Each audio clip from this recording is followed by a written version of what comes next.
नमस्कार, हमारी खास पेशकश जनहित में आपका स्वागत है। मैं हूं मनोज मानस और जनहित में आज हम बात कर रहे हैं सावधान एचएमपीवी की दस्तक देश में आ चुकी है।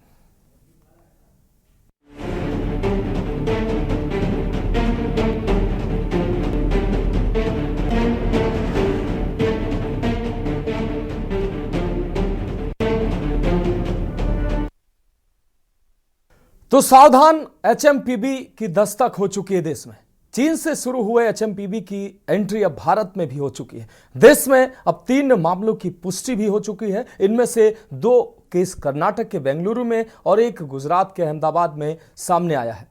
बेंगलुरु में 3 महीने और 8 महीने के शिशु में और अहमदाबाद में 2 महीने के शिशु में इस वायरस की पुष्टि हुई है। इससे पहले स्वास्थ्य और परिवार कल्याण मंत्रालय ने कहा कि आईसीएमआर ने कर्नाटक में ह्यूमन मेटा न्यूमोवायरस के 2 मामलों का पता लगाया है। दोनों मामलों की पहचान कई श्वसन वायरल रोगजनकों के लिए नियमित निगरानी के माध्यम से की गई थी।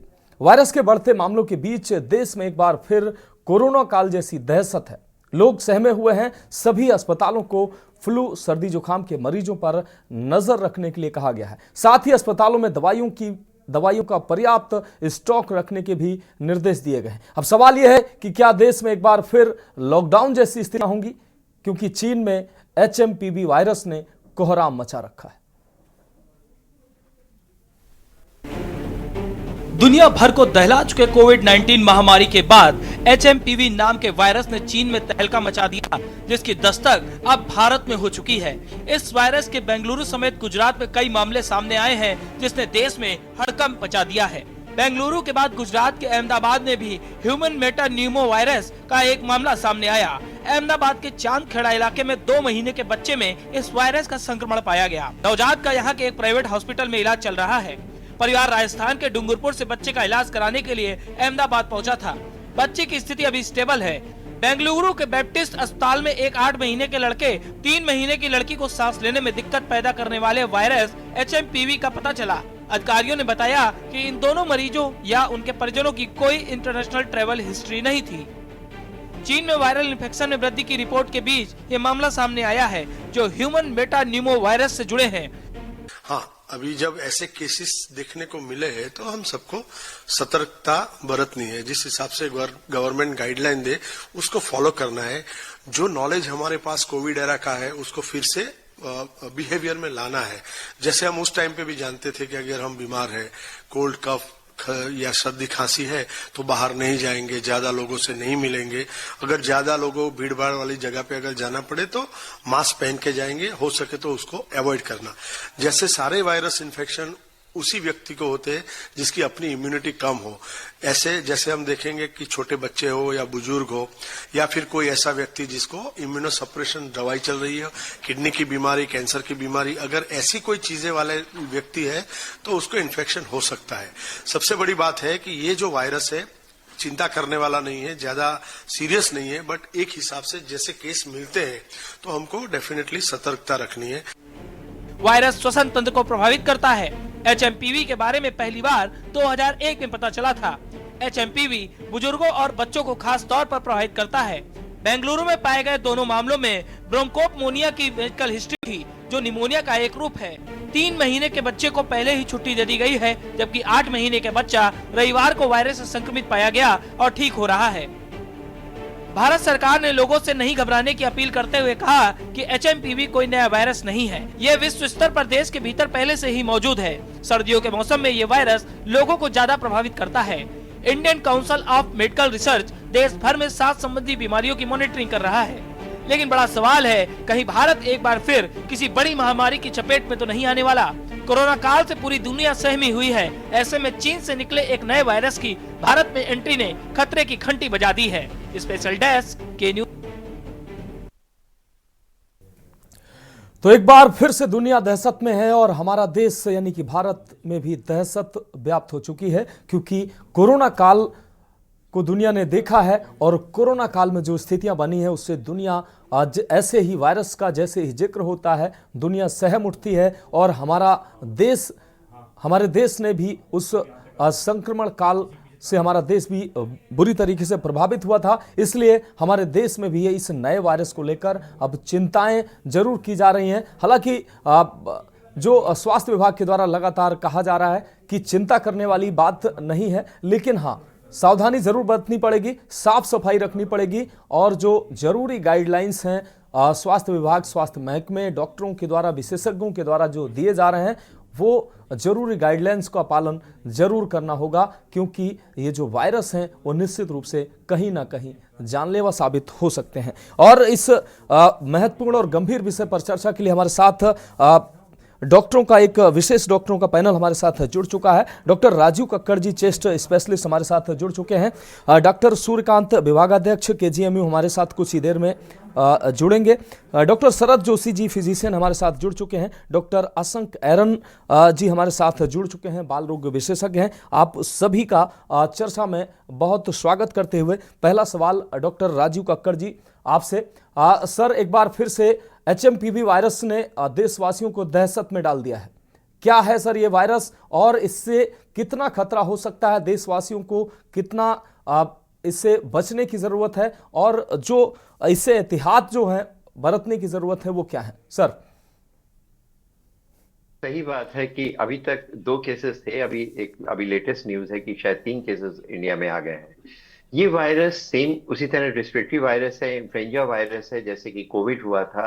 हमने पिछले 3-4 साल में देखा है कि जो वायरल पैटर्न है वो नवंबर दिसंबर से शुरू होता है और जब ठंडक की पीक होती है जनवरी फरवरी में आकर के पीक होता है, जैसा कि पीछे कोविड में भी हुआ था।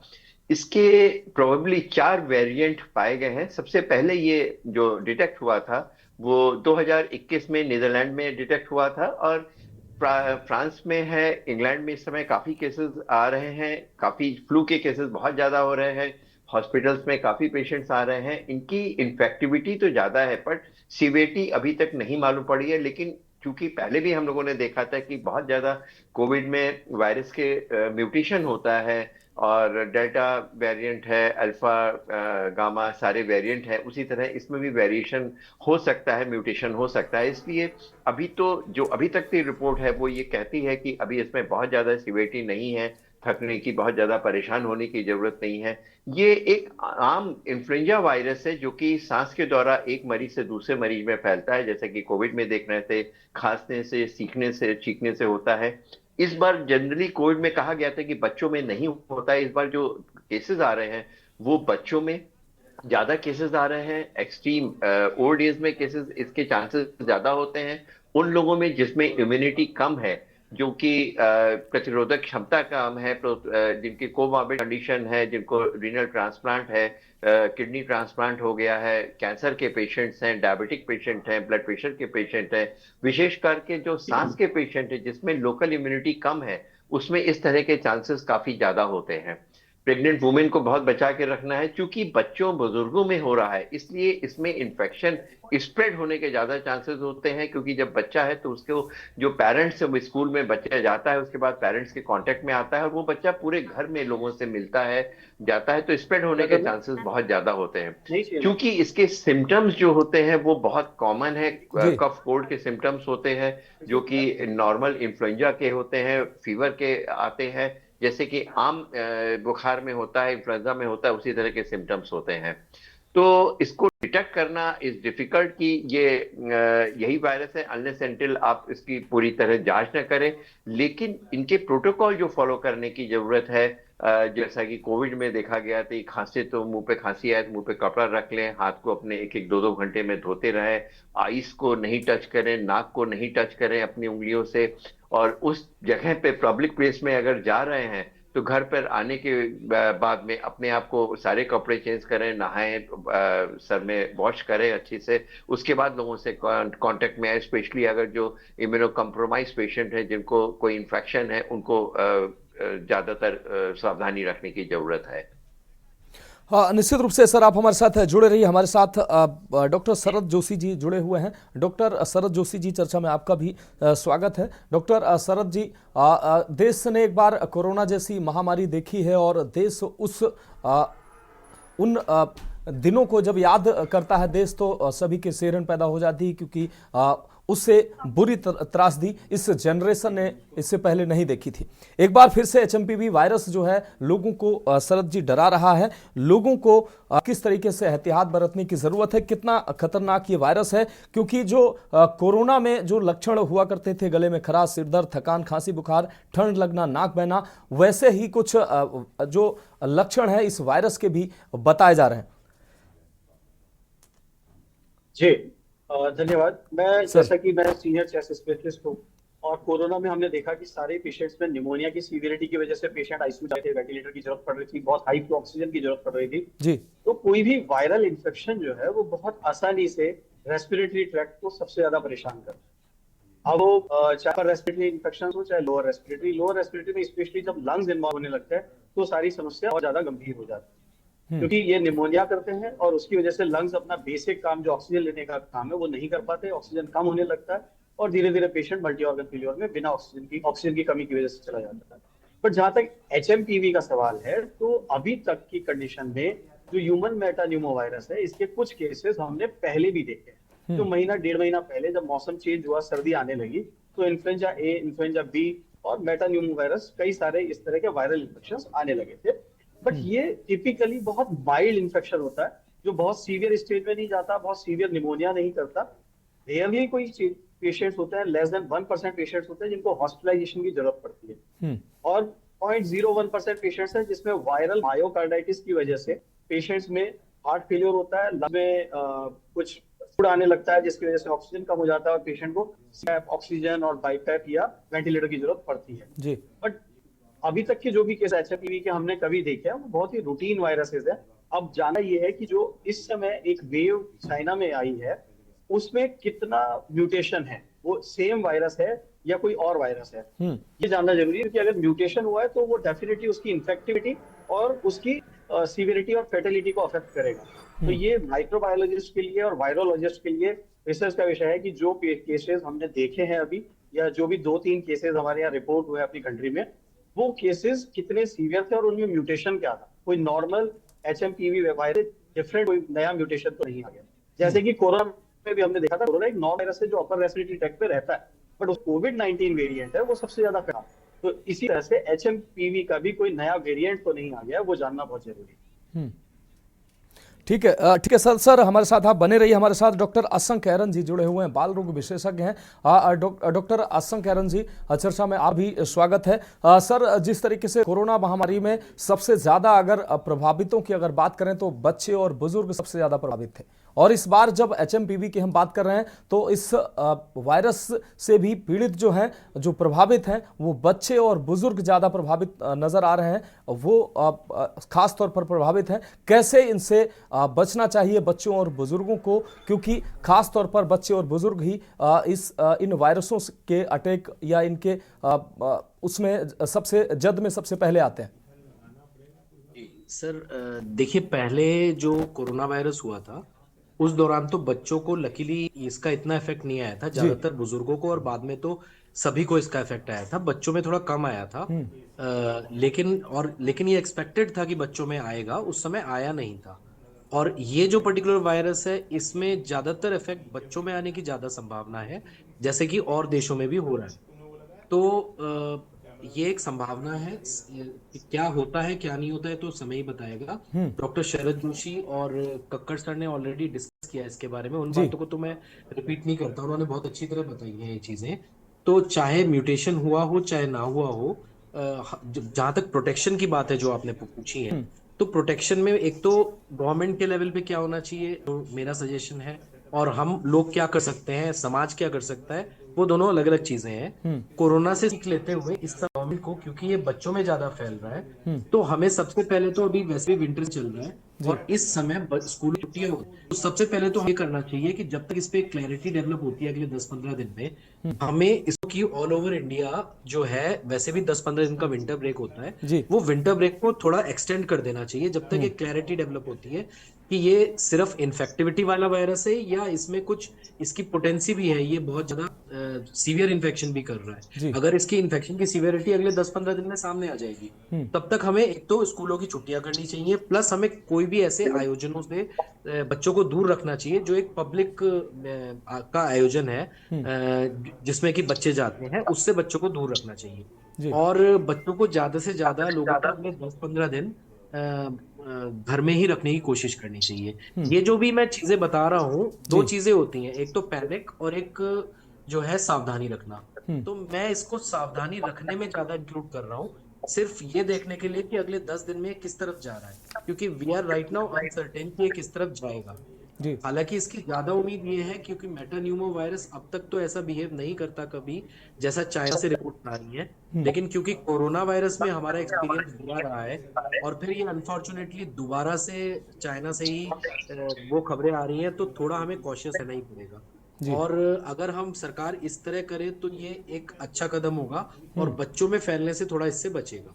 जी। दूसरी चीज है कि समाज लेवल पे बस लोग यही कर सकते हैं कि एक तो बच्चों को वो कोशिश करें कि ज्यादा से ज्यादा बाहर निकालने से परहेज करें, स्पेशली अगले 10-15 दिन। और दूसरी बात, जो लोग जाते हैं बाहर और जब लौट के आते हैं, तो एक बात बहुत इम्पोर्टेंट कही डॉक्टर कक्कड़ ने, जो मैं रिपीट करना चाहूंगा, कि जब वो आप वापस आते हैं तो सबसे अच्छा तरीका है कि अगर आप वापस आने के बाद घर में एक बार नहा लें, तो जो भी वायरस बैक्टीरिया है उसका बहुत अच्छा तरह इफेक्ट कम हो सकता है और आप उनको बच्चों को फैलाएं या अपनी फैमिली में फैलाएं, उसकी संभावना कम हो जाती है। मास्क का प्रयोग करना फिर से अच्छा रहेगा कुछ दिनों के लिए, खास जिन लोगों को बच्चे हैं जो घरों में वापस आते हैं उनको, और घर के अंदर अगर सैनिटाइजर का प्रयोग हो तो वो और भी अच्छा है। तो अभी हमें कोई पैनिक नहीं होना है। अगर हम इन जो मैंने आपको सजेशन दिए हैं गवर्नमेंट से लेके समाज तक, जी। इन सजेशन को अगर मानेगा तो ये अगर कुछ सीवियर फॉर्म भी है उसमें उसके फैलने में थोड़ा कमी जाएगी।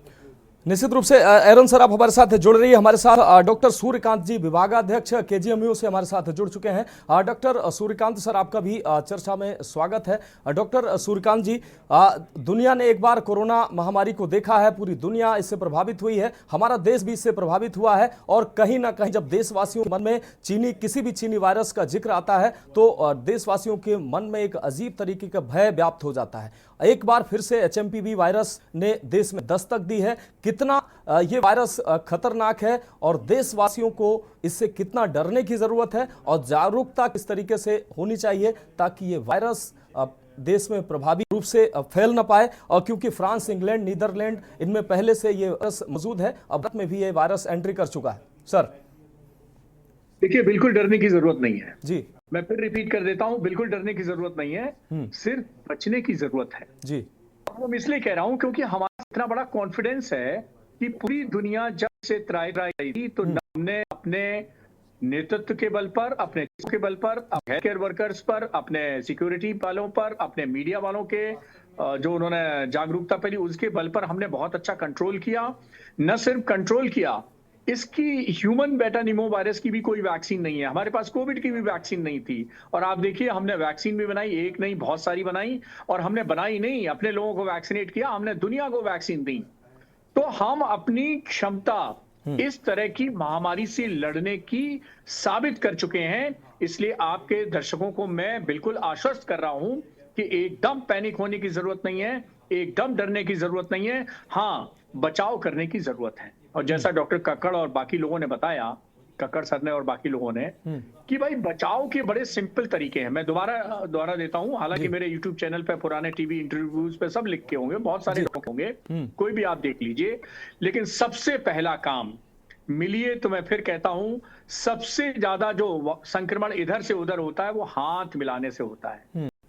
और कुछ लोग तो ऐसे हाथ मिलाते हैं जैसे कुंभ 12 साल के बाद आता है, 12 साल के में हाथ बड़ी तेजी से और गर्मजोशी से मिलाते हैं। भाई ऐसा मत करो, हाथ मिलाने से वायरस इधर के उधर होते हैं, कृपया। तो नमस्ते करिए, नंबर 1 बात। नंबर दूसरी बात, हाथ जहां मौका मिले धोते रहिए, ठीक। साबुन पानी मिले तो ठीक, और नहीं तो एक पेपर सोप अपनी जेब में रखिए। सैनिटाइजर का अभी प्रचलन नहीं आया है तो अभी नहीं मिलेगा। आप पेपर सोप आता है सिंपल 5-10 रुपए का, उसको जेब में रखिए, पेपर एक फाड़िए और सोप बनाइए और हाथ धो लीजिए। दूसरी बात जी, तो 2 बातें हो गई। पहला नमस्ते करिए, दूसरा हाथ धोते रहिए जहां मौका मिले। नंबर तीसरी बात, भीड़ में जाइए तो मान के चलिए कि यहाँ पर एक सिर्फ HMPV नहीं, न जाने कितने वायरस फैले हुए हैं, क्योंकि सब वायरस, सब संक्रमण चोर चोर मौसेरे भाई हैं। कोई कम नुकसान करता है, कोई ज्यादा नुकसान करता है। आप मान के चलिए कि एयरपोर्ट पे जाएंगे, स्टेशन पे जाएंगे, भीड़ में जाएंगे, बाजार में जाएंगे, मॉल में जाएंगे, वायरस वहां आपका स्वागत करने के लिए तैयार है। क्यों नहीं मानते हो आप? जब लखनऊ में पहला केस डिटेक्ट हो जाएगा तभी मानोगे। अरे भाई, अभी बेंगलोर में डिटेक्ट हुआ, अभी अहमदाबाद में डिटेक्ट हुआ, हो सकता है लखनऊ में भी डिटेक्ट हो जाए 1-2 दिन में। तो आप मान के चलिए कि आप जहां भीड़ भाड़ इलाके में जा रहे हैं वहां वायरस मौजूद है, तो इसलिए मास्क लगाइए। अब आप कहेंगे मास्क तो हम भूल गए, तो कोई बात नहीं। अरे भाई, जेब में रूमाल लेके तो चलते होगे। ये रूमाल है, इस रूमाल को डायगोनली आप मोड़ लीजिए और ऐसे नाक मुंह ढक लीजिए, हो गया मास्क।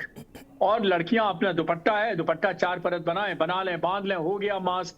गांव वाले हैं गमछा रखते हैं यहाँ पर। लेकिन सूर्यकांत सर, जो बच्चों में, जिन 3 बच्चों में देश में ये वायरस डिटेक्ट हुआ है, उनके कोई ट्रेवल हिस्ट्री नहीं है, यानी कि पहले से देश में वायरस ये मौजूद है।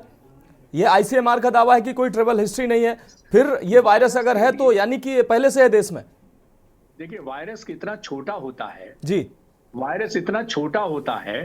अब उसको कौन लेके आया और कहां तक वो फैला? इतना छोटा साइज का वायरस होता है कि जैसे हवा की कोई बाउंड्री नहीं है, जैसे ठंड की कोई बाउंड्री नहीं है, वैसे वायरस की भी कोई बाउंड्री नहीं है। अरे भाई, चाइना से दिल्ली कोई और आया, फिर उसने छींका खांसा, कहीं और गया, फिर कहीं और गया, फिर कहीं पहुंच गया। कोई जरूरी थोड़ी है कि जब चाइना जाओ तो बाकायदा उसको पैक कराना पड़ता है तभी मिलेगा, ऐसा नहीं है। ये तो कोई भी लौटा और उसने हवाओं में फिजाओं में बिखेर दिया, और बाय द वे आपकी जांच हो गई, बस। न जाने कितनों की जांच नहीं हुई होगी, वो भी मिलते रहे होंगे।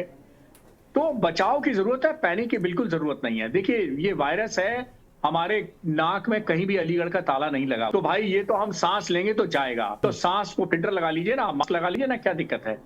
और मास्क ला लिए। और जैसा अभी एक डॉक्टर साहब ने बताया था कि शाम को आके मान के चलिए कि नाक और गले में वायरस आ गया है, तो भाई 5 मिनट भाप ले लीजिए। इस चीज से अच्छा बचाव कोई नहीं है। शाम घर पे लौटिए, घर वालों से मिलने से पहले हाथ मुंह धोइए, नहा लें गर्म पानी से तो और अच्छा है, और कपड़े अपने धुलने को डालिए और स्टीम ले लीजिए, हो गया, हम आपका बचाव हो गया। डॉक्टर सूर्यकांत, आप निश्चित रूप से आपने तमाम ऐसी बातें कही हैं जो निश्चित रूप से हमारे दर्शकों के लिए महत्वपूर्ण है। आप सभी हमारे साथ बने रहिए, एक ब्रेक का वक्त है और ब्रेक के बाद चर्चा जारी रहेगी।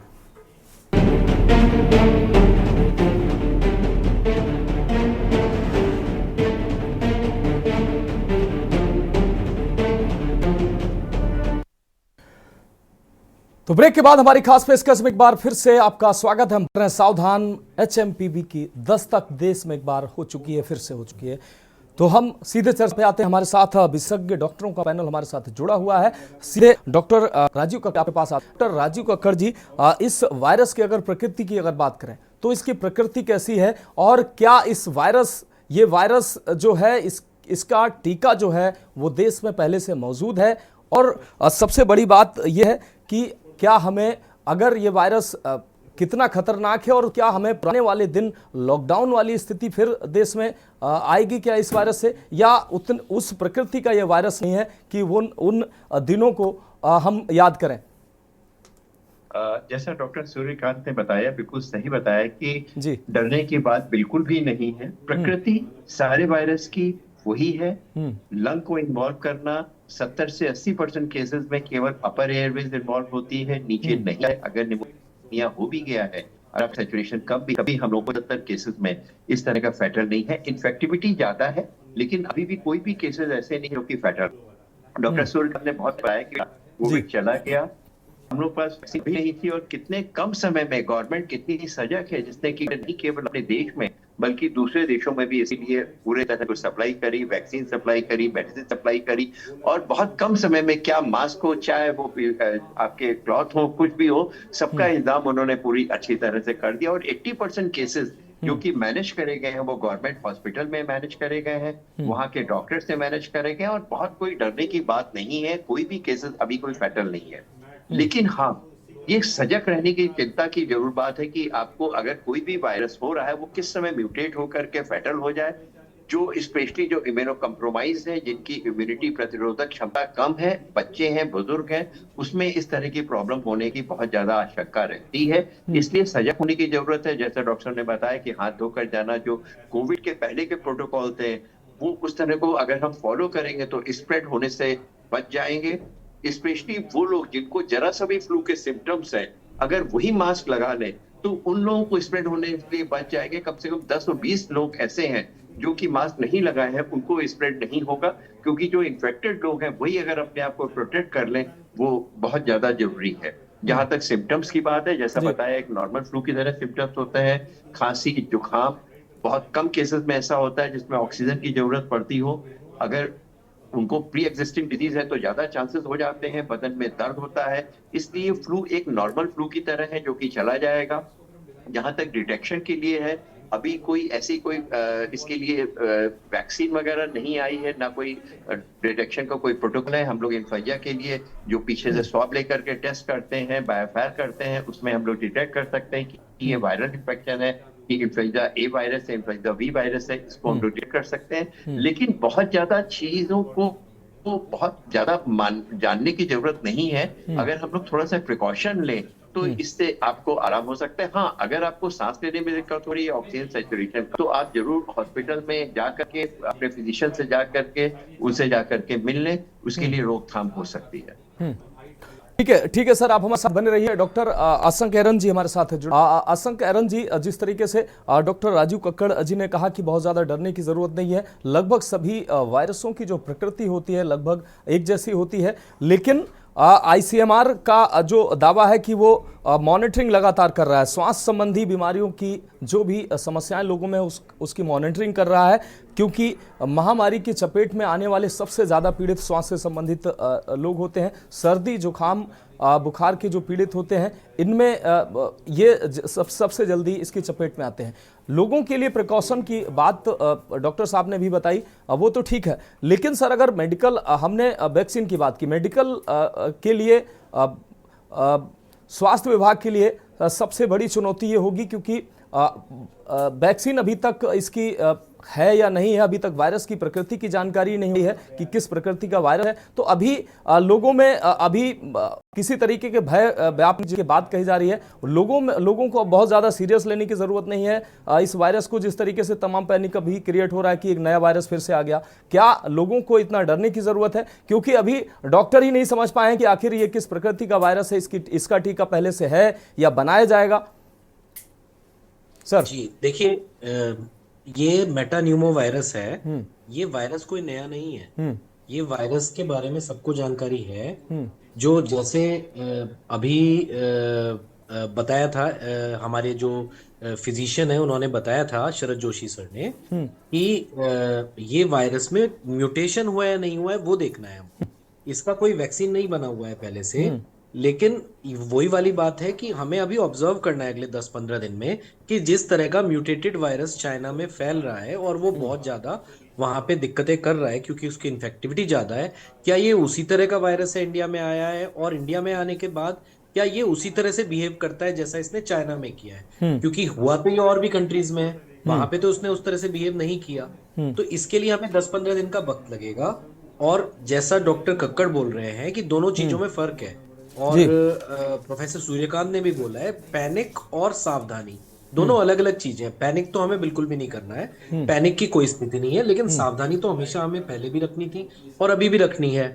और इसमें मैं वो वाली बात, जैसा आपने कहा, सांस से संबंधित बीमारी जिनको है उनमें ऑक्सीजन रिजर्व थोड़ा कम हो, लेकिन डॉक्टर असंक एरन जी, पैनिक हमने उस समय भी नहीं किया था, कोरोना के टाइम पे भी नहीं किया था, देखते देखते ये स्थिति आ गई। तो अगर, क्योंकि आईसीएमआर इसको सीरियस ले रहा है, कई राज्य सरकारों ने इसको लगातार अलर्ट जारी कर दिया, महाराष्ट्र, केरला, तमाम सरकारों ने अलर्ट भी कर दिया है, तो कहीं ना कहीं सीरियस स्थिति तो आगे हो सकती है। कुछ ना कुछ तो इस वायरस में दूसरे देशों से हमारी स्वास्थ्य विभाग, हमारे देश के जो स्वास्थ्य विभाग को देख रहे हैं लोग, उन्होंने जरूर कहीं ना कहीं इसको रिसर्च किया होगा कि कितनी तेजी से ये फैल रहा है और कितना इससे खतरा हो सकता है। इसीलिए इतना अलर्ट, हर स्टेट को अलर्ट दिया जा रहा है, आईसीएमआर भी चौकन्ना है, तमाम निगरानी भी की जा रही है।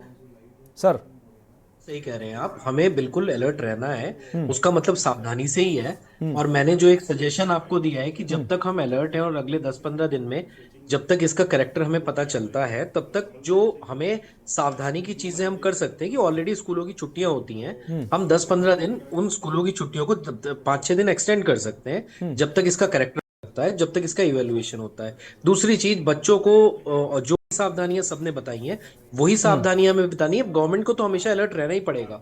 जब हमें एक कोविड जैसा इंसिडेंस हुआ है और उसके बाद पूरे वर्ल्ड में ये फैल रहा है और चाइना जैसी जगह में ये थोड़ा सा अपना ज्यादा थोड़ा विकट रूप दिखा रहा है, तो सावधानी तो हमें बरतनी है, मगर हमें पैनिक नहीं होना। और वो सावधानियां हम बरतेंगे तभी हम इससे उबर पाएंगे और पहले जैसी कोरोना जैसी स्थिति नहीं बनेगी। ठीक है, ठीक है। डॉक्टर शरद जोशी जी हमारे साथ जुड़े हुए हैं। डॉक्टर शरद जोशी जी, आपके पास आते हैं। डॉक्टर शरद जोशी जी, सभी पैनलिस्ट जो भी विशेषज्ञ हमारे साथ जुड़े हुए हैं, उन्होंने कहा है कि डरने की ज़रूरत नहीं है, पैनिक करने की ज़रूरत नहीं है। लेकिन सर, जिस तरीके से 3 ये मामले देश में आए हैं, नवजात बच्चों में ये मामले देखने को मिले हैं, ना उनकी कोई ट्रैवल हिस्ट्री है, ना उनका मोस्टली उनका आना जाना भी परिवार के बीच में ही उनका रहना हुआ है, और फिर भी 3 बच्चे संक्रमित हुए हैं। तो इन जो मासूम बच्चे हैं उनकी देखरेख कैसे हो, क्योंकि वो घर पे ही रह रहे हैं, परिवार के लोग ही उन लोगों से ही उनको संक्रमण हो सकता है। तो परिवार के लोग किस तरीके से बिहेव करें, बच्चों के साथ कैसे, कितनी साफ सफाई कैसे क्या रखें, ताकि ये जो बच्चे हैं ये संक्रमण रहित रहें। सर, अनम्यूट कर लीजिए। जी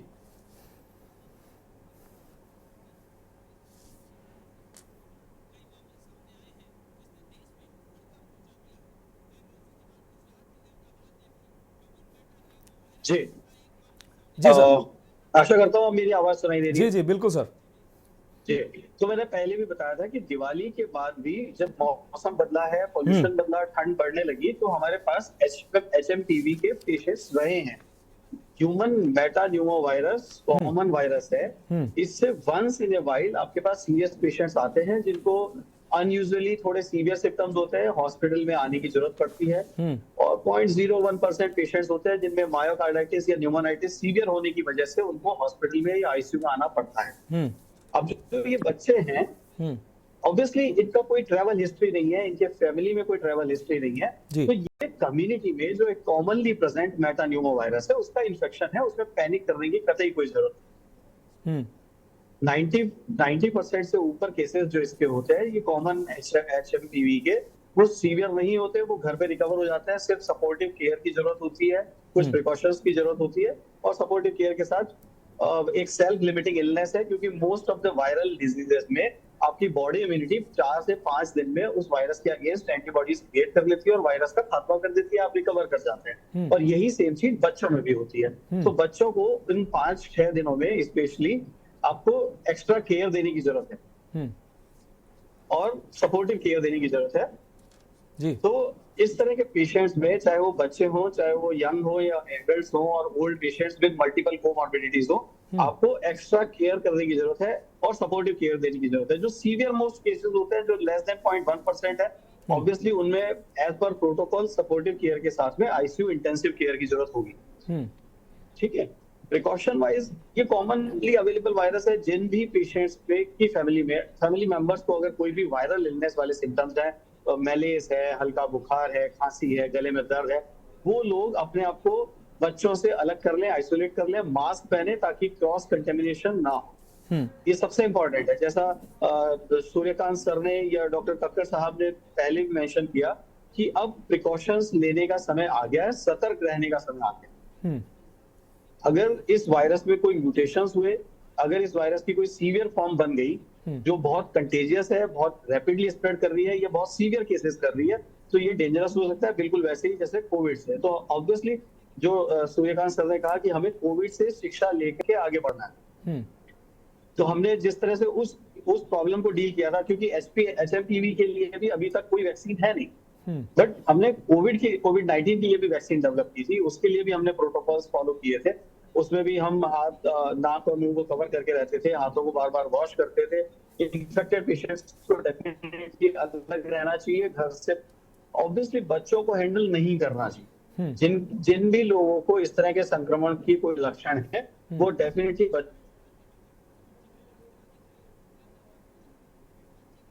हाथों को वॉश करते रहें। ये बेसिक प्रिकॉशंस हैं जो पूरी एज ग्रुप में किसी के लिए भी एप्लीकेबल है।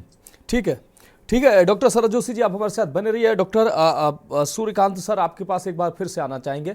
डॉक्टर सूर्यकांत जी, अगर कोई मरीज, जैसे कि 3 पेशेंट देश में मिल चुके हैं, अगर कोई इस वायरस से खुदा ना खास्ता, मैं तो कहता हूं कि सभी सुरक्षित रहें, लेकिन अगर कोई इससे पीड़ित हो जाता है, संक्रमित हो जाता है, तो उसको किस तरीके से एहतियात बरतने की जरूरत है? क्या उसको आइसोलेट, कोरोना काल में होता कि उसको आइसोलेट होना पड़ता था, क्या इस वायरस से भी आइसोलेट होना चाहिए उस मरीज को जो इससे संक्रमित है? और अगर परिवार का कोई एक व्यक्ति इस वायरस से पीड़ित है तो बाकी पूरे परिवार को किस तरीके से सावधानियां बरतनी चाहिए, ये हमारे दर्शकों को जरूर बता दीजिए।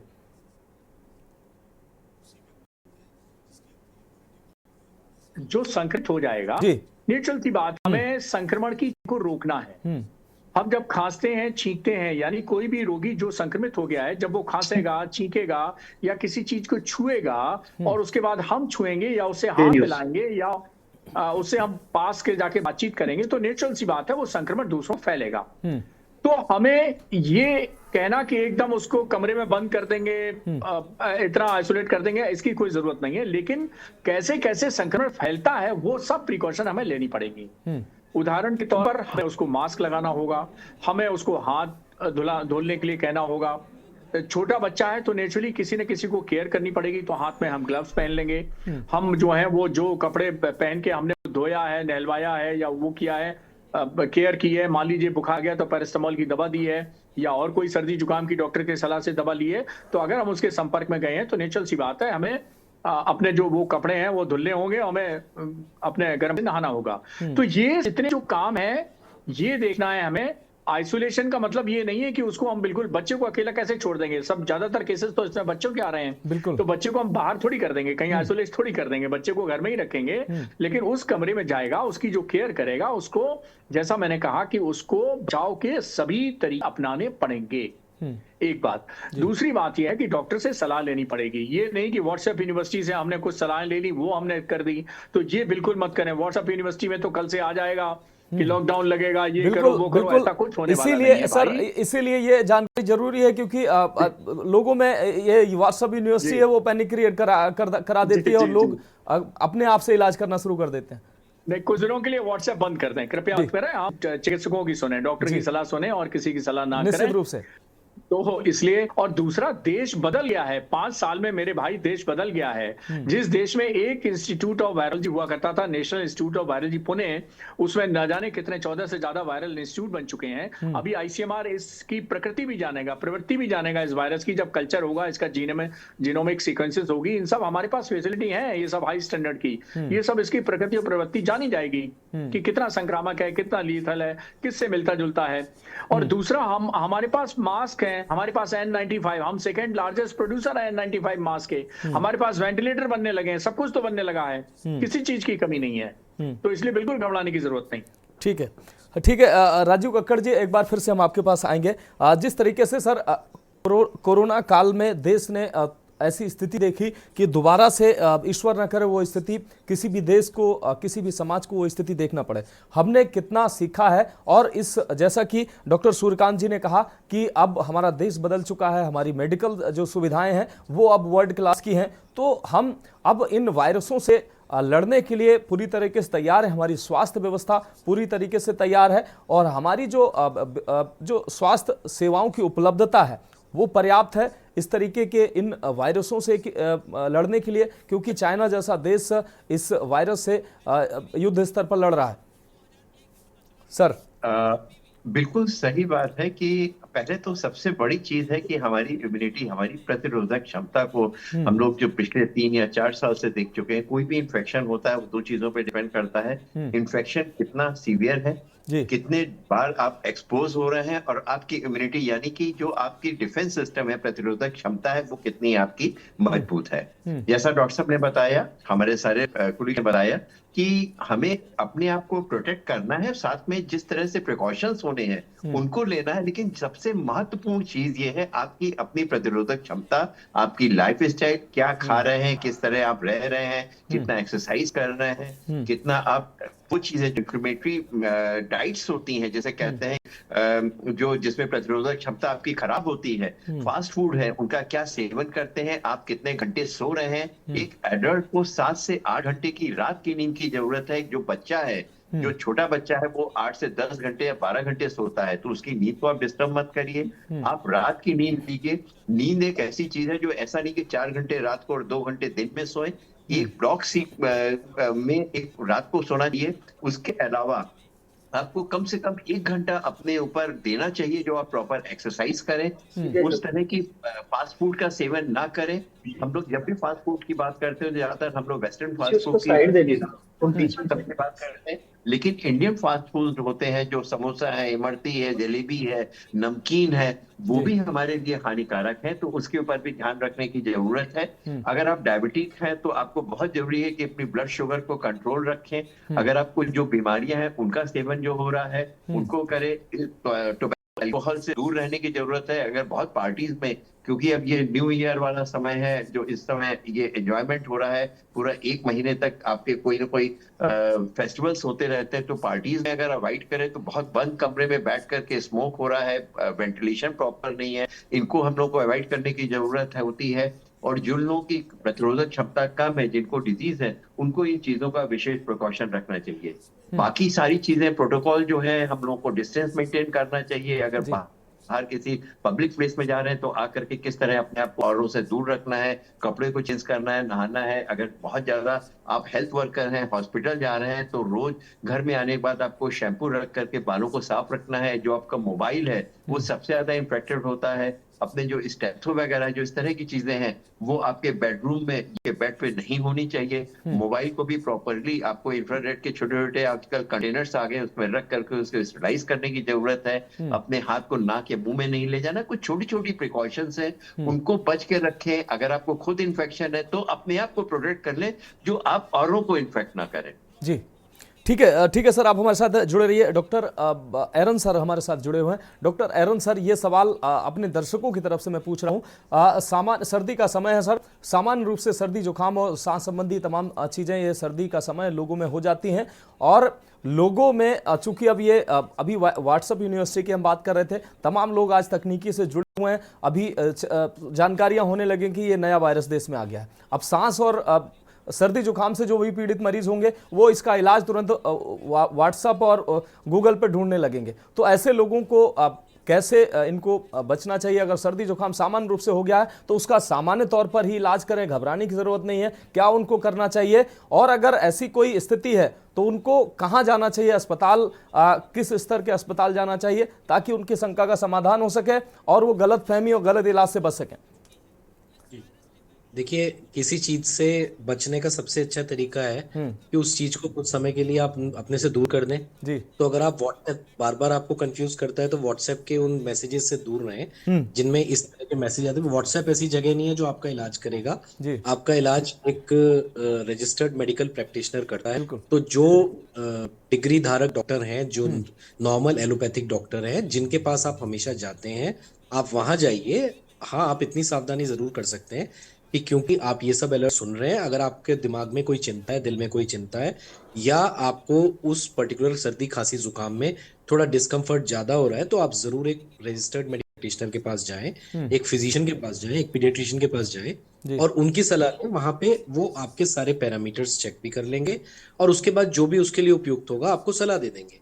ऐसा पिछली बार भी कई लोगों ने गलत किया था और इस बार भी सबको सलाह यही है कि अगर आपका डिस्कम्फर्ट थोड़ा ज्यादा है, या आपको ऐसा लग रहा है, या आपको पैनिक है मन में, या आपको रहे, तो आप जरूर मेडिकल प्रैक्टिशनर के पास जाएं, प्रॉपरली उनसे आप ट्रीटमेंट लें और आपको वो सारी चीज पता चल जाएगी। इसमें कोई भी डरने की या इधर उधर की बातों से परेशानी बिल्कुल भी जरूरत नहीं है।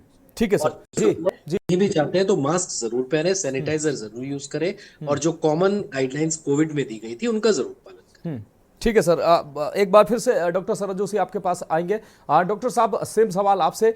लोग अगर सर्दी जुकाम हो और नॉर्मल जो सीजन वाली समस्याओं से अगर पीड़ित हो जाते हैं तो उनको घबराने की ज़रूरत है या नहीं है? क्या उनको जो सर्दियों का जो काढ़ा होता है, आयुर्वेदिक काढ़ा या सामान्य जो टेबलेट आप लोगों के द्वारा सुझाव दी जाती हैं, उनको ही इस्तेमाल करके वो आराम से इससे निजात पा सकते हैं या उनको घबराने की ज़रूरत है? कोई स्पेशल डाइट भी फॉलो करने की ज़रूरत है? सर अनम्यूट कर लीजिए।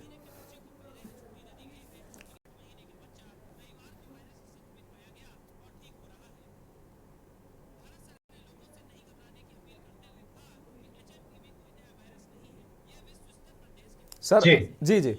हाँ, तो ये बहुत इंपॉर्टेंट है कि हम पैनिक ना करें, सचेत रहें। जैसे आपका बुखार पर रेस्पॉन्स नहीं कर रहा है, आपको बुखार की दवा लेते हुए 2 दिन से ऊपर हो गए और सांस रुक गई है, तो डेफिनेटली किसी डिग्री धारक चिकित्सक से मिले, क्वालिफाइड डॉक्टर से, पीडियाट्रिशियन से या पल्मोनोलॉजिस्ट से, एज अप्रोप्रिएट और सिम्टम अप्रोप्रिएट डॉक्टर से जरूर से कंसल्ट कर लें। हमने कोविड में भी देखा था, बहुत सारे लोग पैनिक कर गए थे और उन्होंने हल्दी और अदरक, जूस और ये सारी शुरू कर दी। इनफैक्ट अनफॉर्चुनेटली कुछ 1-2 पेशेंट से भी थे जिनमें बॉटल गॉड पॉइजनिंग की वजह से भी एडमिशन की जरूरत पड़ी थी उन दिनों, क्योंकि एक्सेस में वो बहुत सारी चीजें कर रहे थे और उसका नतीजा ये हुआ कि उनके लिवर पर साइड इफेक्ट हुए। तो ऐसी सिचुएशन में ये जरूरी है कि ये रूटीन जो केयर आप घर पे करते हैं ठीक है, बट अगर कोई भी सिम्टम अनयूजुअल है तो पैनिक नहीं करना है और डॉक्टर से जरूर कंसल्ट करना है। आप घरेलू नुस्खों पे अगर नहीं है, एलोपैथी में भी इसकी मेडिसिन नहीं है, वायरल कोई एंटीवायरल अवेलेबल नहीं है, तो फिर क्या डॉक्टर के पास जाकर के हम करेंगे? बट ये बहुत जरूरी है क्योंकि कुछ भी अलार्मिंग साइंस अगर है, अगर अलार्मिंग कोई भी सिम्टम है, ऑक्सीजन लेवल्स अगर कम जा रहा है, तो ये एक क्वालिफाइड डॉक्टर रिकॉग्नाइज करके उसको टाइमली एड्रेस कर पाएंगे। घर पे बैठ के एक्सपेरिमेंट करने से या व्हाट्सएप यूनिवर्सिटी की सहायता लेकर के उनकी सलाह को फॉलो करने से जीवन को खतरा हो सकता है। जो एक नॉर्मल बीमारी है वो खतरनाक बीमारी में कन्वर्ट हो सकती है। बेहतर है टाइम रहते किसी अच्छे डॉक्टर से सलाह दी जाए, पैनिक ना करें और सचेत रहें। ठीक है सर, उसको इग्नोर ना करें। जी ठीक है सर। हमारे साथ सूर्यकांत सर लगातार बने हुए हैं। सूर्यकांत सर, आखिरी टिप्पणी आपसे। जिस तरीके से जो लोग अगर पीड़ित नहीं हैं वो अब पैनिक क्रिएट ना हो, आपने व्हाट्सएप यूनिवर्सिटी की बात करी, जो अगर किसी तरीके की उनको शंका है लोगों को तो कैसे डॉक्टर के पास जाकर अपनी शंका का समाधान कर सकते हैं। और अभी तक वायरस ये जो है वो देश में पूरी तरीके से क्या 1-2 पेशेंट हैं मिले हैं, तो इतना ज़्यादा घबराने की ज़रूरत नहीं है, ये हम अपने दर्शकों से आपके माध्यम से ज़रूर कहना चाहेंगे। लेकिन हमारे दर्शक गूगल ना करने लगे, व्हाट्सएप पर भरोसा ना करें। हमारे दर्शकों के लिए आपकी टिप्स। सूर्यकांत सर, शायद सूर्यकांत सर तक हमारी आवाज नहीं पहुंच पा रही है। आदरणीय राजीव कक्कड़ सर आपके पास। सर, सूर्यकांत सर आपको आवाज मिल रही है क्या? ठीक है, ठीक है। डॉक्टर राजीव कक्कड़ सर, यही सवाल आपसे। जिस तरीके से मुझे लगता है कि सूर्यकांत सर एक बार फिर से जुड़ चुके हैं। सूर्यकांत सर, क्या आप हमें सुन पा रहे हैं?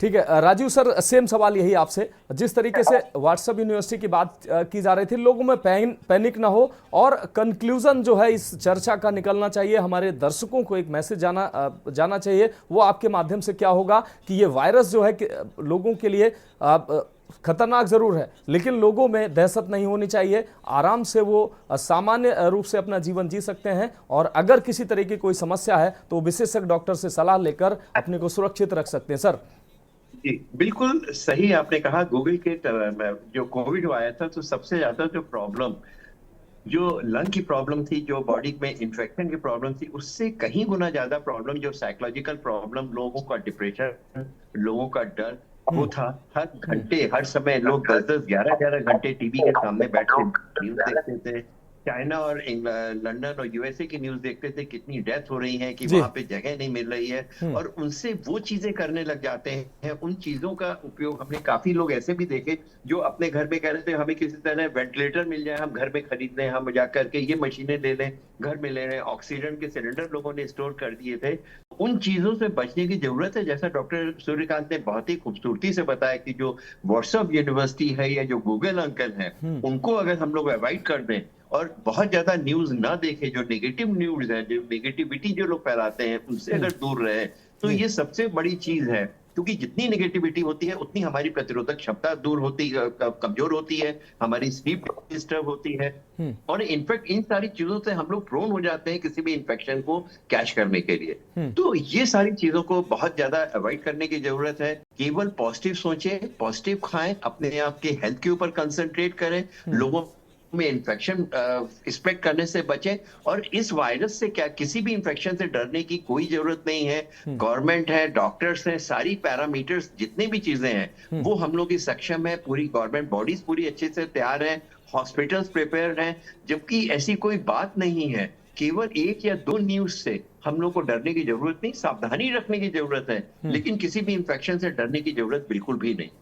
निश्चित रूप से सर, आप सभी विशेषज्ञों के द्वारा जो महत्वपूर्ण जानकारी दी गई, तो उम्मीद है हमारे दर्शकों को यह जानकारी उनके लिए सुविधाजनक होगी, उनके लिए तमाम जो आने वाले जो समस्याएं होंगी उनके लिए वो रोकथाम से इससे रोकथाम कर सकते हैं संक्रमण से। आप सभी विशेषज्ञों का, डॉक्टर राजीव सर आपका भी बहुत शुक्रिया, डॉक्टर श्रीकांत सर आपका भी बहुत शुक्रिया, डॉक्टर असंक सर आपका भी बहुत शुक्रिया, और डॉक्टर जोशी जी जुड़े रहे उनका भी बहुत शुक्रिया। तो अब चर्चा में कुल मिलाकर जो निकल कर सामने आया, विशेषज्ञों की जो राय सामने आई, उनका साफ तौर पर कहना है कि आपको पैनिक करने की जरूरत नहीं है। हाँ, प्रिकॉशन जरूर करने की जरूरत है, सूझबूझ से अपनी दिनचर्या को चलाने की जरूरत है। और ये जो वायरस है, अभी इसके म्यूटेंट की इसकी जानकारी नहीं है, किस प्रकृति का ये वायरस है, अभी देखना होगा, और इससे कितना संक्रमण होने की हो सकता है या नहीं होता है, ये हमारे विशेषज्ञ जानकारी जरूर कर रहे हैं। लेकिन देशवासियों को डरने की जरूरत नहीं है, अपनी दिनचर्या को साफ सुथरे और अच्छे ढंग से जीने की जरूरत है, फिलहाल पैनिक करने की जरूरत नहीं है। तो फिलहाल हमारी खास पेशकश में अभी के लिए इतना ही, मुझे दीजिए इजाजत, और आप देखते रहिए के न्यूज़ इंडिया।